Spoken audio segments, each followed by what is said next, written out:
Everyone, আজকে ছিলাম বাড়িতে। তো বাড়িতে ছিলাম বিকেলের দিকে, একটু ছাদে উঠেছিলাম। আর ছাদের পরিবেশটা এত সুন্দর ছিল যে আমি ভিডিও না করে পারলাম না। চারিদিকটা দেখো, আর এখন হচ্ছে সূর্য অস্ত যাচ্ছে, তো দেখতে বেশ সুন্দরই লাগলো।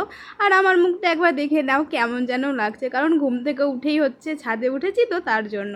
তারপরে মা বললো, আজকে যখন বাড়িতেই আছিস তো চাটা এখন করে নে।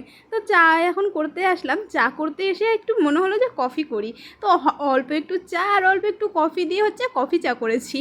তারপর এখানে চলে এসেছি চা নিয়ে, আমি আর মা হচ্ছে খাচ্ছি। তো এখানে মা হচ্ছে আগেই খেতে শুরু করে দিয়েছিল, আর তারপরে আমি হচ্ছে শুরু করেছি খেতে। তো এখানে তাই নিয়ে একটু হাসাহাসি করছিলাম, তারপরে চিয়াস করে নিলাম। দিয়ে এবার ভাবছি আমাকে একটু পাগলের মতো লাগছে। মা বললো চুলটা আগে আঁচড়া, একদম পুরো পাগল লাগছে। তাই আমি ভাবলাম বাড়িতে যখন বসেই আছি তো একটু চুলটা বেঁধে নেওয়ার চেষ্টাই করি। তো নিজে নিজে একটু বাঁধার চেষ্টা করলাম। এই যে দেখো, চুলটা হচ্ছে বেঁধে নিয়েছি। একটু হয়তো ট্যারা হয়েছে, কিন্তু যাই হোক ভালোই বেঁধেছি। তো আজকের মতন টাটা, বাই বাই।